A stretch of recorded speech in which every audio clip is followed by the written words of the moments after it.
Good evening, everybody, and welcome to the first episode of the Coach Perdue Basketball Show, the Glenwood Gators head basketball coach of the boys and girls team. I am Richard Holders from Georgia Alabama Sports Live. We've had a busy night. I just got back. Coach Perdue, congratulations on the win as we called the game against Southern Prep. It was the first region game of the season. Glenwood is now 4-1. Coach, before we get into the season, just a little background. This is the first show for the Coach Perdue Basketball Show. Just tell us a little bit about your background, how long you've been the Glenwood head basketball coach for the boys and girls, and what made you take on both the boys and the girls basketball team, and what are some of the challenges having to coach both teams? Well, thank you, Richard. First of all, you and Thrift, I think you do a great job. Again, I've said that before. Y'all do a great job for the student athletes in our area, so thank you very much for what y'all do. I have been the coach at Glenwood for 18 years, off and on. 2 years I was the CVCC girls basketball coach, but I stayed here as the softball coach in the spring. So I've been affiliated with Glenwood for 18 years, and I have been the head coach of the boys basketball program 2006, and then 3 years ago became the head girls coach. And to elaborate a little bit, we've won 3 state championships in our boys program, 4, I think, 07, 13, 17, and 23. Yep. And then I've won 2 of the 3 years that I've coached. This will be my 4th year coaching the girls, and I hope we get back there again and have another chance this year. And to answer your question, what made me answer yes to the question when I was asked to do both, a couple of reasons. I knew where the girls program was when I took over. It was in a good spot, so I wasn't really having to rebuild anything. I was just having to keep the longevity of it because our girls program's been so good for so long. The second thing was I got to control the gym. When you get to control the gym of when you practice, of when you get to come in, when you get to leave, then why not control the gym and have a chance to do that? So, just being the overseer of all basketball operations at Glenwood has been a big deal to me. And I wanted to be on the girl side too. And we have some good girl athletes, some good girl basketball players. So just really tickled to be a part of that. My background is I'm a second generation coach from my mom and my dad, Debbie Ball and Bubba Ball, who started Shaw High School. My dad's a longtime coach in the state of Georgia. Junior college coach in the state of Georgia and a high school coach. My mom, was at Shaw for 30-something years and then went to Brookstone for a little while and retired, and then came and helped me with softball as I was coaching softball over here. So basketball and coaching is in my blood, and just tickled to death to be a part of Glenwood, and tickled to have a chance to start another season. I love this time of the season.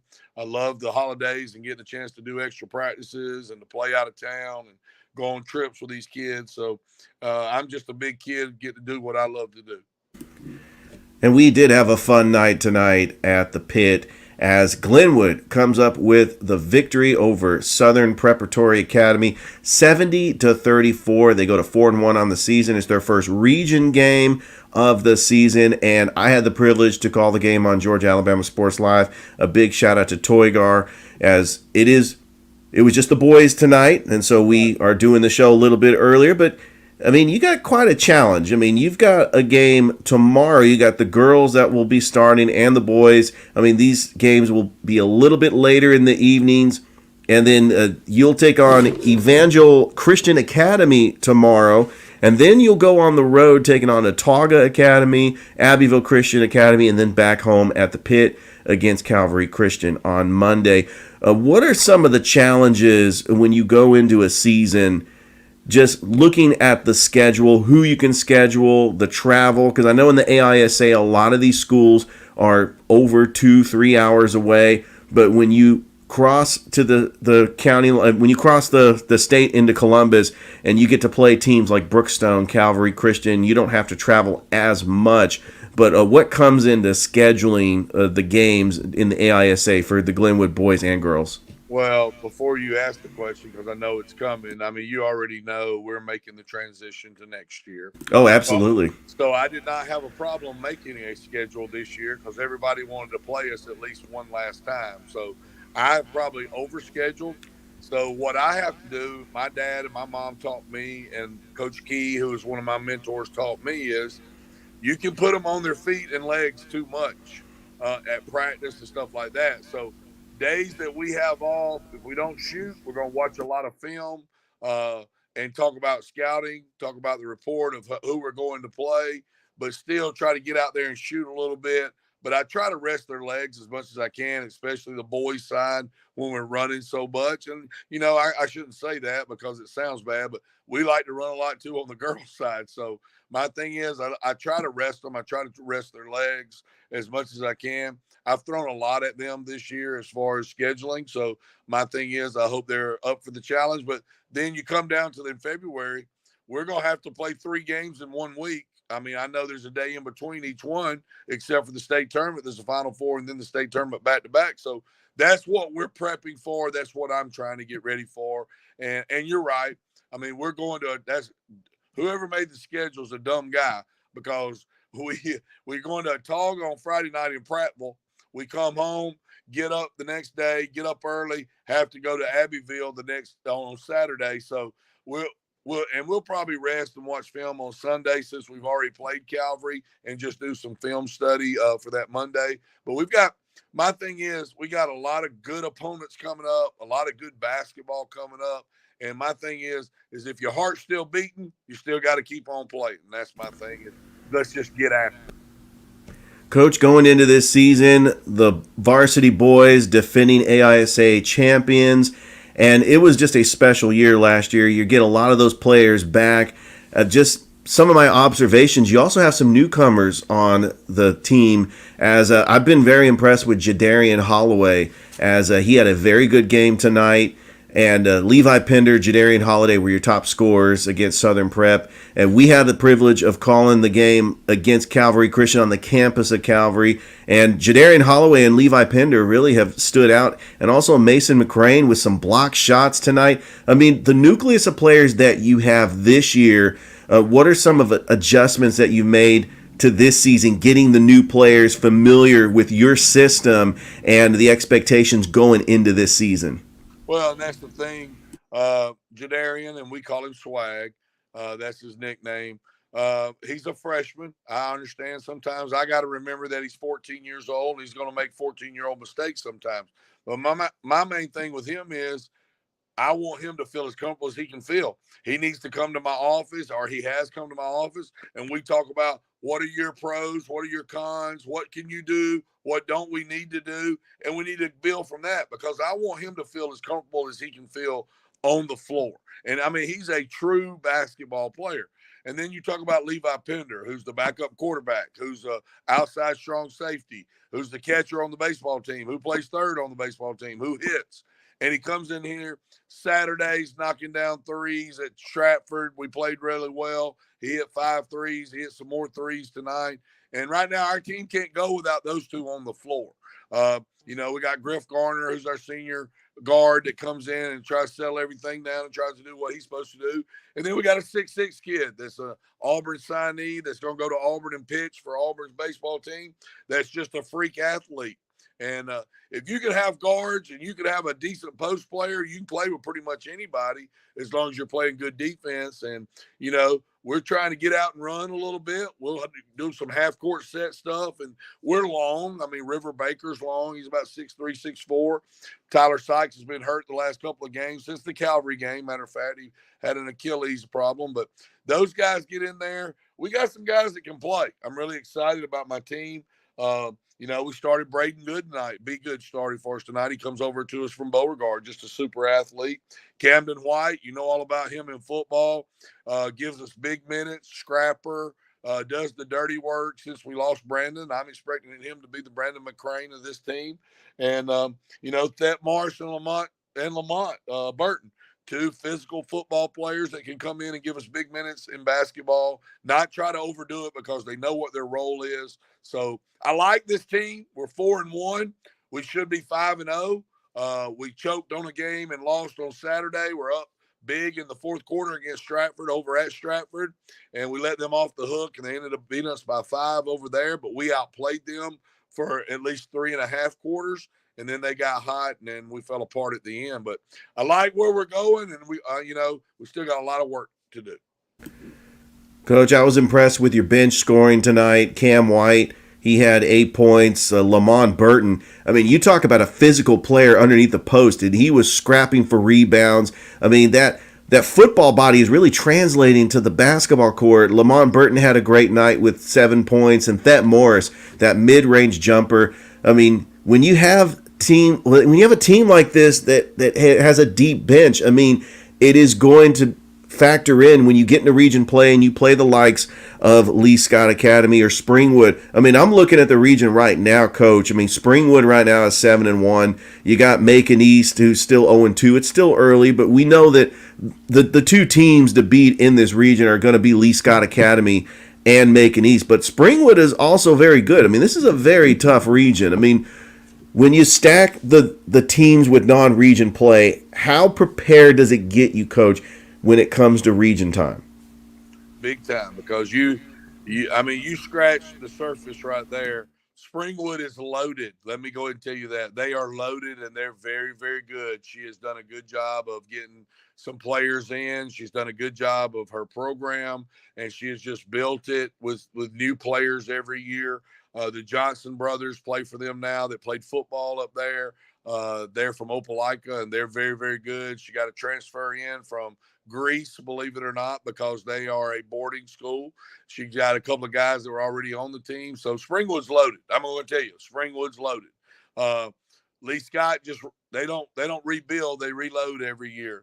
They may not be as big, but they're going to be very athletic. They're going to be well coached and very disciplined, and they're scoring a lot of points a game. Coach Glass at Macon East, he'll be there in the end, and they'll be really, really good.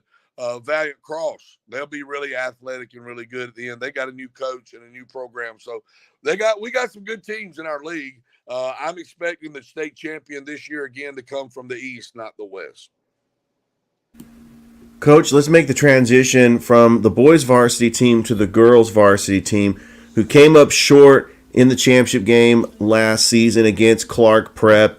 But you have 2 returning seniors who have been the catalyst of this team. I'm talking about the post players, Takayla Davis and Anna Grace Griggs. Seeing that game against Calvary Christian, your post game is absolutely solid, but really it starts with the point guard. When you get Hallie Palmore just involved and just spreading the rock and just continuing that offense to flow, how important is that for your team to do what they need to do to not only score on the offensive side, but also get defensive stops? Well, the thing with her is she came in and had to start the half the season. She didn't have to. It's what I made a decision to do.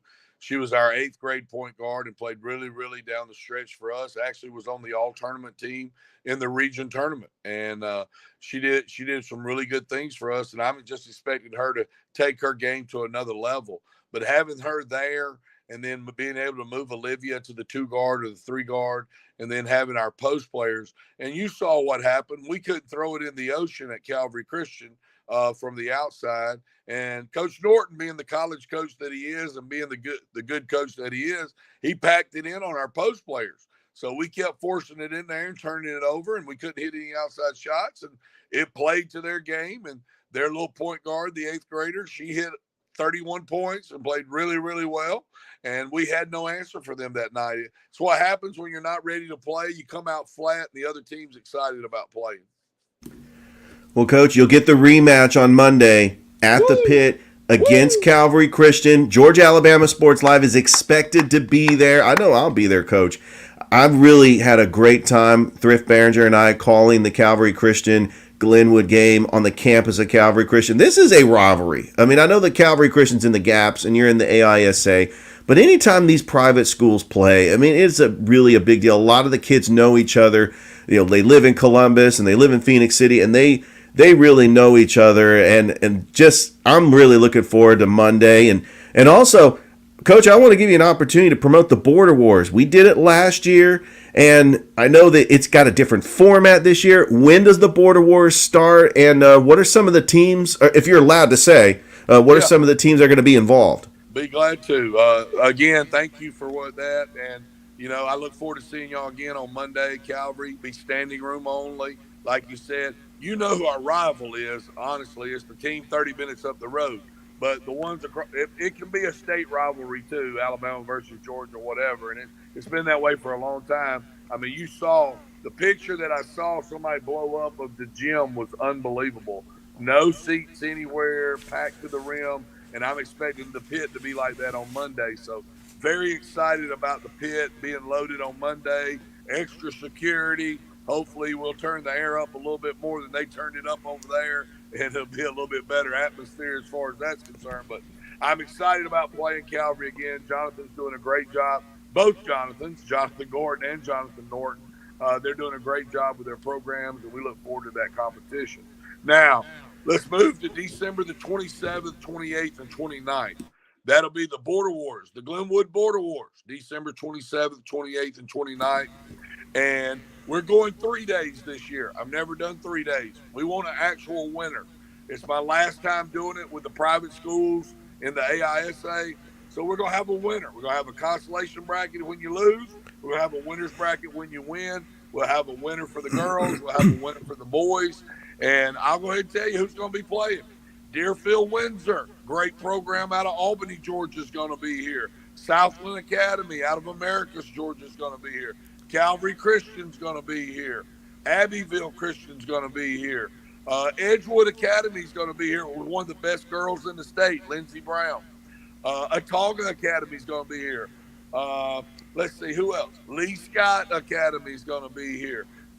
We've got it's so many teams coming from all over the place. I'm really excited about it. I'm excited about filling this place up. And let me go ahead and throw this plug out there too, Richard, while I got you.